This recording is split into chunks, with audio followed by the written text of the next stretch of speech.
How do people around you talk about mental health? Do they use words like nutcase, maniac, or psycho? Do they only bring up mental health after something bad happens in the news? Do your friends, family, or coworkers treat you differently when they learn you have a mental health disability?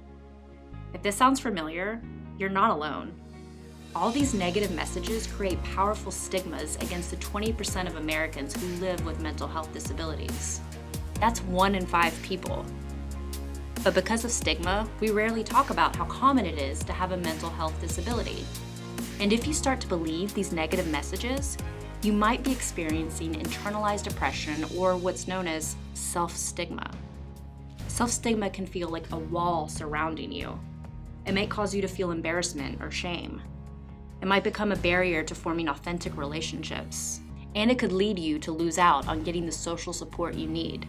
You can combat self-stigma, but first remember that you are not alone. Remember that number from before? 1 out of 5 people have a mental health disability. There's a lot of us out here in all walks of life. Finding a community can help defeat self-stigma. You can start by having a candid conversation with friends to share how you're feeling.